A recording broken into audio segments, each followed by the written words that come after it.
why we also need to think about the past. Let me take you back for a moment in time to my native city of Stockholm, Sweden, to a time back in the 1910s when things truly were just a little bit simpler. Things were a little bit more black or white, a little bit more binary. Things were just a little quieter. Amazingly, back in those days, people only wore black or white clothing back in Stockholm, Sweden. Things truly were simpler in terms of our fashion choices at the time. And this here was the urban vista that once upon a time greeted a man by the name of Georg Johansson, or the son of Johan, which sounds very Viking-esque. We might just bring back down the audio on that just for a moment in time. Or George Johansson, as we'd call him in Australia.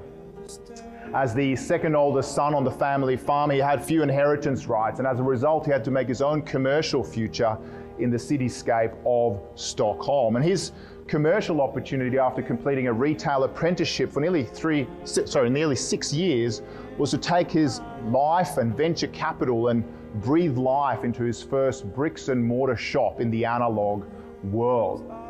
His commercial opportunity was to dress the increasingly sophisticated Swedish gentlemen of that era.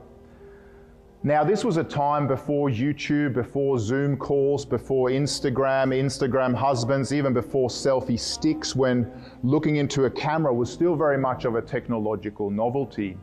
And in a cap nod of approval, as he became a man of commerce, George Johansson, in a cap nod to his agrarian roots, would change his surname from Johansson, or the son of Johan, that very Viking-esque name, to the man from the southern farm, or in Swedish, Georg Sörman.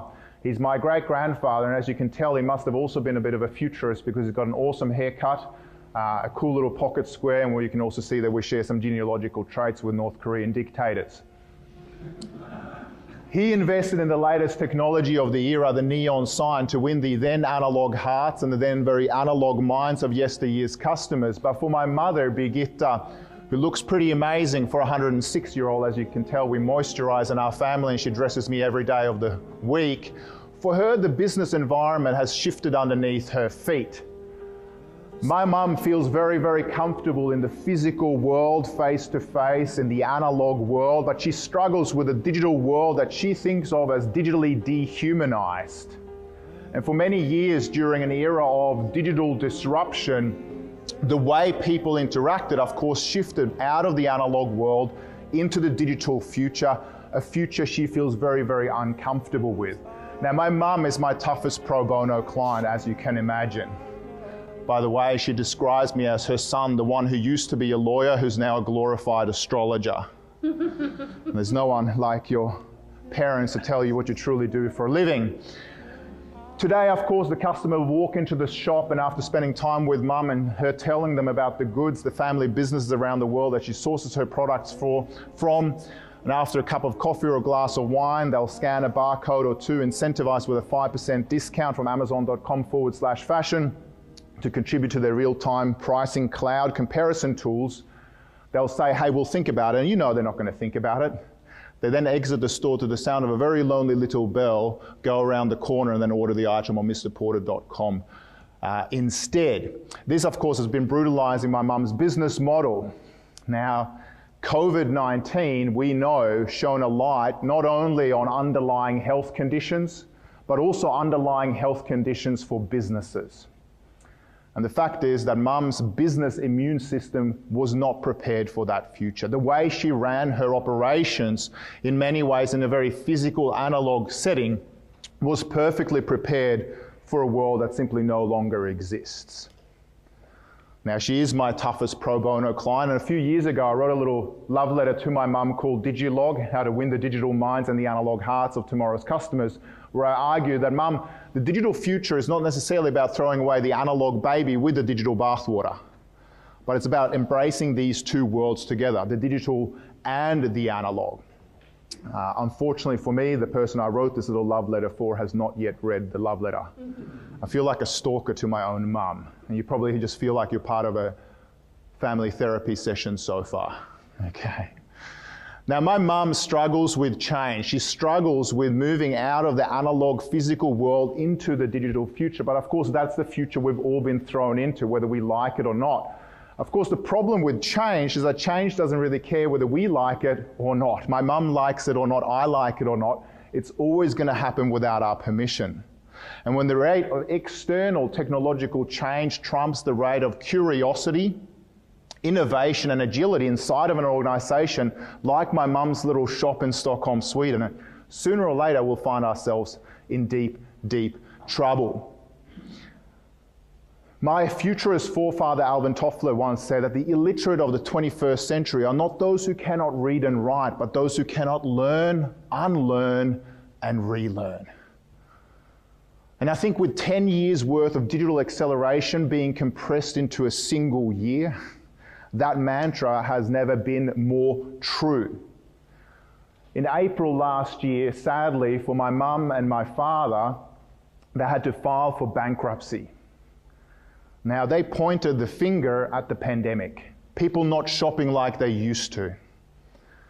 But if they were truly honest, the era of digital disruption, when they could have prepared, when they could have digitally transformed their operations, was really the future signal that it was time to change a long time before the pandemic was even on the horizon. We cannot use the metaphor of a black swan event like Nassim Taleb would call it for being unprepared. The reality for my mum is that the way she ran her operations was perfectly prepared for a world that no longer exists. Now, can you imagine how annoying it must be to have a son who's a futurist, who meddles in family business affairs? Okay?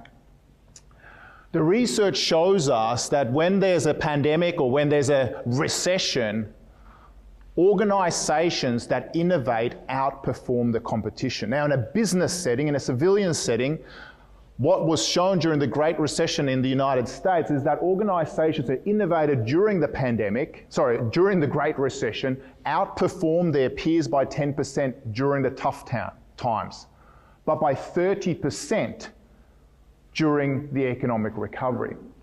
Could this be the same in your worlds? That it's the innovators, those who keep learning, those who keep relearning and unlearning a few things during tough times that actually excel beyond. When we do work with organizations like Microsoft or Adobe, by the way, feel free to do this little creative leadership test that we launched last year together with Adobe CQ, C, of course, being for creative intelligence. We see that there's a trend that we all have to excel, yes, at STEM-based skills, sciences, technology, engineering, and maths, but that beyond the left brain skills that increasingly emergent as critical skills for the future are things like innovation, creativity, emotional intelligence, EQ, etc. We have to rebalance our brains because we know that machine learning and AI will do the left brain stuff really, really well. And that increasingly it's about our ability to hack new systems. White hat hacking, by the way. That's going to determine our success in the future. When we scenario plan into the future, we have to make sure that we prepare both for utopias as well as dystopias. To take some advice from the old Greek Stoics, who as part of their morning routine every day, obsessed about imagining the worst case scenario. That's where our imagination has to go to these days. And in today's presentation, I want to cover with you a quick futurist trend analysis tool. Some of you might use this from a scenario planning perspective, known as STEEP. STEEP stands for sociocultural, technological, economic, environmental, and political. And I want to talk to you about three major trends, some of which actually overlap between those. Some people know this tool as PESTLE as well. Same technology essentially. The first trend I want to address with you all today is this trend that every business model is now getting digitally hacked. And that things that we might think of as just cute technological innovations, even things like artistry and amazing technological displays like at this Guinness Book of Records attempt in China And we see this beautiful, looks like Sydney on a New Year's Eve, for example, these types of technologies that seem artistic and that any early adopter or innovator might mesmerize, that any tech utopian might get fascinated by. Is this just art and technology, or is it also potentially a show of force? Is it propaganda? And once that technology becomes weaponized, how must we think about the world, the increasingly tech-enabled world that we're now entering into, and not make the same mistakes that my mother made just a few years ago? Every business model is now getting digitally hacked, for better and for worse, increasingly at exponential rates. Now, the rate of change has never ever been this fast and will never ever be this slow again. When I talk about machine learning and artificial intelligence, by the way, who just wants to retire before you have to learn any of this new shit? Okay, no, just checking, all right. Quick piece of social research there.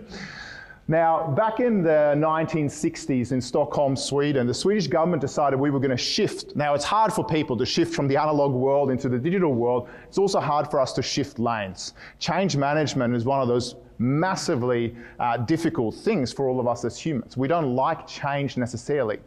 In Sweden, we shifted from left lane driving to right lane driving overnight in 1967.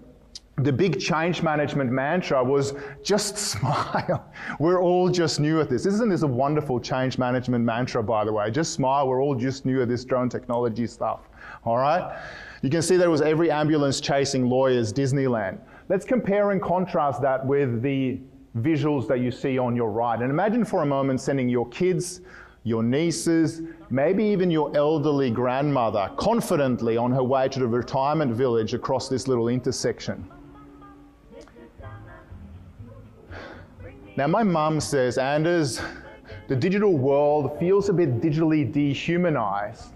But according to the World Economic Forum, in this fourth industrial revolution and the convergence of biological, physical, and digital systems, we'll be able to save 1.1 million human lives courtesy of sensorily aware devices. When I recently, or actually not so recently ago, returned from my most recent overseas holiday in Liguria, Italy, I would say that unscathed, I would welcome the day when humans are no longer behind the wheels, at least in Liguria, Italy. When I share this with our clients at Bharti Airtel in Mumbai, India, they said, and this is nothing new, this is what it looks like in Mumbai every day of the week. Plus we have semi-autonomous cows as well. Now, the digital world can be increasingly sensorially aware, and this is also important from a risk management perspective. Now, apologies to anyone who has loved ones, friends, family that were impacted by these two particular events or associated events. I do want to apologize for raising them here in the room. I do also think that the second one is a heartening example of how the future, courtesy of digital, might also be coded for humanity. The truck on your left, ladies and gentlemen, was a truck that on Bastille Day in Nice, in France, in 2016 was hijacked by a terrorist. He then drove that truck for 1.6 kilometers down the Esplanade, tragically in the process taking 92 lives, 482 people injured in that event, and many more families suffering the loss of loved ones and PTSD. The truck on your right was built after a 2012 EU directive that stated that every truck on the roads of the EU had to be part of the Internet of Things, had to be equipped with sensors, and had to be equipped with an advanced braking system. Maybe luckily or maybe foolishly, the terrorist in the Berlin Christmas market attack of the same year decided to hijack the truck on your right. And not after 1.6 kilometers, but with his foot still on the accelerator, after only 70 meters, the truck shut down the terrorist. The damage to human lives, less than 10% of what we saw in Nice only a few months before. When my mum says that, Anders, the digital world feels digitally dehumanized, I would also argue that we can code for humanity. We can code for protecting human lives and design our systems, both civilian and military, in a way that actually protects human lives as well. Now, if you're a real cynic, you might say, yes, Anders, we have to ensure that we invest in our cyber risk capabilities, and that in the future, maybe ISIS just needs to send in the code and no humans instead. Something for us to be aware of, as everything that can be connected eventually will become connected. We have to make sure that we also work closely with civilians and white hat hackers who can show us what our weaknesses might be before a pipeline gets hijacked, before a hospital system like in Ireland recently was hijacked, or before hundreds of meat workers or meat processing facility workers are out of business, like in some of the recent cyber crime ransomware attacks that we've been experiencing recently. The other thing that's happening now is that increasingly, because of the digital interface, we can provide predictive solutions. Now, one of the biggest challenges towards electronic vehicle adoption in places like Australia has been what? Our sense of range anxiety. Where's the next supercharger station going to be? Are we going to make it from Brisbane to Sydney, for example? Now, we can relate to this. Who here gets a little bit nervous when your iPhone or Samsung battery starts running on low? Sorry for raising all these traumatic experiences, by the way. Who just had to check your phone? Okay. That yellow light is not a good indicator, right? So what's happening? So just imagining for a moment then that you're an EV early adopter, you're a Tesla owner, and you live in Florida, and 2 hurricane seasons ago, you're fleeing with your family and your most beloved belongings in your Tesla, and Hurricane Irma is chasing you down the highway. And all of a sudden, your Tesla battery starts running on low. What kind of glances do you think you're getting from the passenger seat as you're driving? Do you think you're patting yourself on the shoulder for being an early adopter of new digital technologies while the petroleum-based vehicles overtake you? Until all of a sudden, Elon Musk comes across the dashboard and goes, "Fret not, human. We've just remotely upgraded your battery via the cloud so you can safely get out of harm's way." What do you think your relationship to that previously cold piece of technology has now just become? Slightly anthropomorphized or humanized? Right? This changes in a business setting, certainly our relationships and brand relationships, to one that was largely between brand and consumer, one-way conversation, then through social media, a dialogue, to now a trialogue between brand, consumer, and now our relationship with the object, that cold piece of technology. Technology that's increasingly enabling us to do less of the menial and the mundane and focus more on the meaningful and the humane. In fact, some technologies are enabling us to take the robot out of the human. But we're also seeing part of the human now being invested into technologies. Let me give you a quick example. We're super proud of it. It allows you to separate the bad guys from the good. It's a big deal. But we have something much bigger.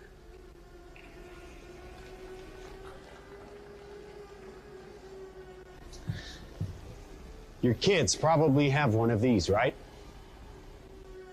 Not quite. Hell of a pilot? No. That skill is all AI. It's flying itself. Its processor can react 100 times faster than a human. The stochastic motion is an anti-sniper feature.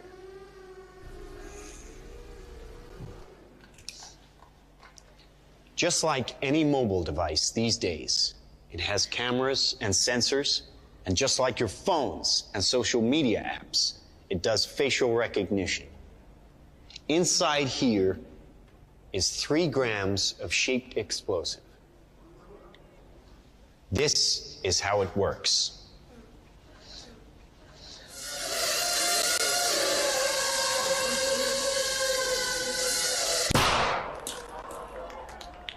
Did you see that? That little bang is enough to penetrate the skull and destroy the contents. They used to say guns don't kill people, people do. Well, people don't. They get emotional, disobey orders, aim high. Let's watch the weapons make the decisions. And as you'll hear about today, increasingly there are ethical questions about what happens when the robots and AI make some of those decisions. How does that actually define warfare? But you do have more military experts to talk you through some of those ethical concerns. We know that technologies and disruptions like the pandemic have had a tendency to really level the playing field and redefine who are the emerging victors. Now, I describe the era that we're now living in as the second renaissance, a potential flourishing of human creativity and innovation, not without threats, certainly. It's not Pollyanna-ish. But what we've seen before during recessions and big economic shakeups is that new business models emerge, whether they be about cyber ransomware or otherwise. In the 2003 SARS outbreak in China, that led to and was a baptism of fire for brands like Alibaba, Taobao.com, and JD.com. Some of which now, of course, are also collaborating, civil and military together, with the Chinese state to gather data about consumer habits. Right? There is a lot of technological enablement that happens. Why? Because people couldn't go out and shop during the SARS epidemic. This was really the birth of the race between China and America when it comes to digital supremacy. According to Eric Schmidt of Google fame, he argues that by 2025, China will surpass the AI capabilities of the United States. Because of the pandemic, we can also see that most likely the Chinese economy will be larger than the US economy, not by 2030 as forecast, but now by 2028, or some people argue by 2026. There's a shifting of the axis of power as a result of this health crisis. Now, there was some research done at the UCLA a few years ago when the researchers asked the question, would you, inside of your culture and your organization, offer up an innovation or automation idea if you believed you would have to do different work as a result of such an innovation or automation idea being implemented? Only 37% said yeah. Then the question was couched in slightly different terminology.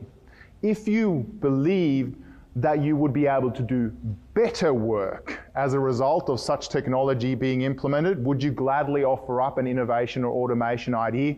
87% said they would gladly share such an idea. Ask yourself, in your own culture, do you believe in doing different work? Or do you believe that courtesy of AI and robots, that you might in fact be able to do better work as a result? Now, the science fiction author Douglas Adams once said that when it comes to our reactions to new technologies, he's come up with a set of rules. Anything that's in the world when you're born is natural and normal and ordinary. It's just a natural part of the way the world works. Anything that's invented between the ages of 15 and 35 is new and exciting and revolutionary. You can probably get a career in it, as a TikTok analyst, for example. Anything invented after the age of 35 is against the natural order of things. Who feels a little bit like this? The good news is if we just retire today, the robots can never steal our jobs. All right? Best retirement plan forever. All right?